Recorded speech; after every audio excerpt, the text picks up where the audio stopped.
Hi everyone, hi Mia. So today I'm going to try a technique for dice that I haven't done before called a mica drop. So the first thing I need to do is mix up my resin. So I'm doing equal parts of part A and part B. It is a 1-to-1 epoxy resin that I buy from the local art store because it's what's most readily available to me and the cheapest that I can find, and I've used it for a long time and it works well. So I'm going to go ahead and mix this up for 5 minutes. I always set a timer. I make sure to scrape down the sides and the bottom of my mixing vessel.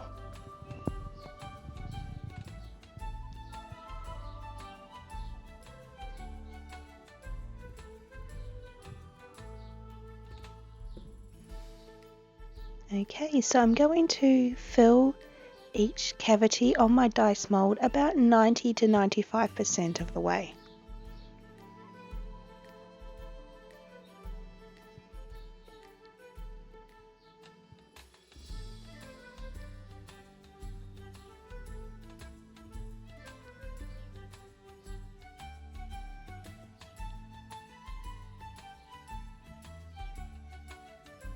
And here is the mica drop part. So I'm taking a small amount of resin and I'm mixing spilling a copper mica powder and a cobalt blue mica powder because I really want that aged and tarnished blue, and really load it up compared to the small amount of resin that we're working with here, so that it is thick and it is heavy, which is what is going to give us the drop. Now here's where I think I messed up. I should have waited about maybe 15 or so minutes so that it reached that honey stage where it's kind of gloopy but really thick, because I added in the color when it was relatively runny and I think it just sank too fast. And also the only other thing I can think of that would make this work a lot better was a pressure pot. And right now a pressure pot is a want to not need, but it is on the someday list. It's just a little bit of the color on top because it's supposed to pull and sink through,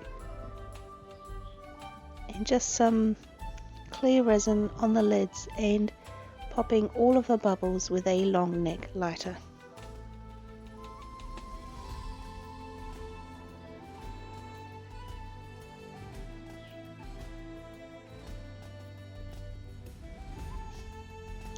Let me know if there's any dice making techniques you would like to see from me.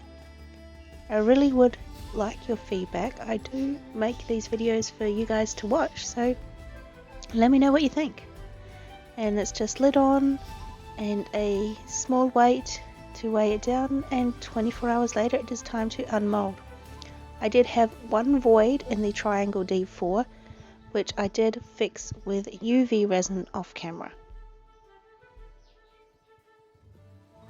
And peeling the flashing is still my favorite thing to do. Now, these are cheap molds from Temu.com.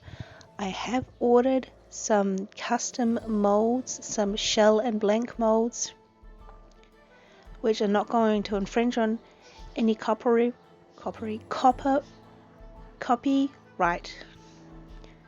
and I'll be able to level up what I can make and maybe even make the odd set here and there to sell for you guys. As you can see, I'm pulling these out.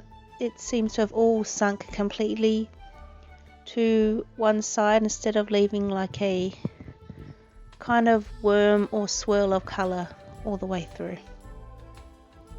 So I'm going to ink up with some copper acrylic paint because I think that would stand out amongst the blue, and it will kind of pick up on the copper tone that I have mixed within the mica.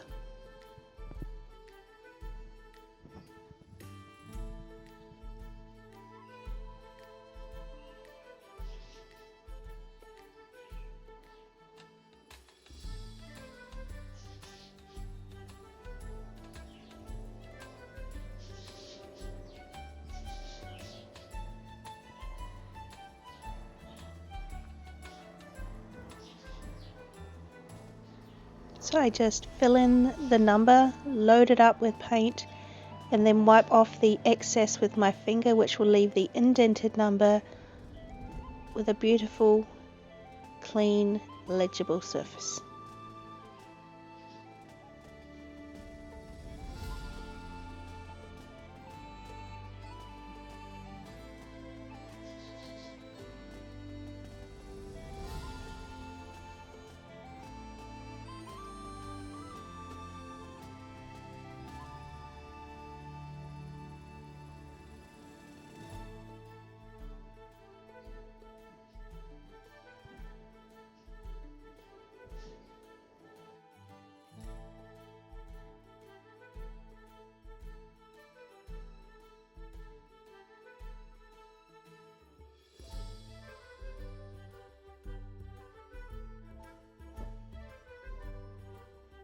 So to clean up the face of the dice, I'm just using some cotton swabs and some isopropyl alcohol.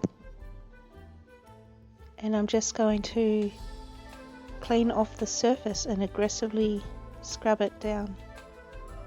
The hardest one to do is actually the D4 because it's small and the corners are kind of sharp. These are sharp edge dice and it kind of tears up the cotton swab, but other than that it's a really simple and easy cleanup.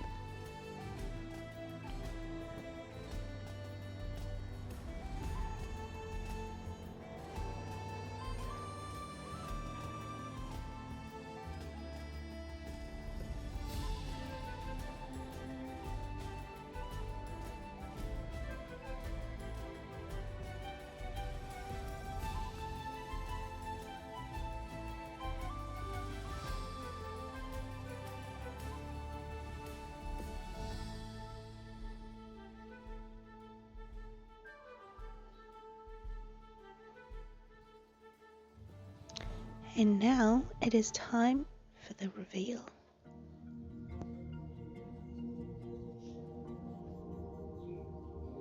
So you can see the drop didn't go all the way through as much as I liked, but these are still really pretty dice and I am really pleased with the result. So if you have any ideas, suggestions, thoughts, comments, concerns, leave them down in the comment section below and I will see you next time.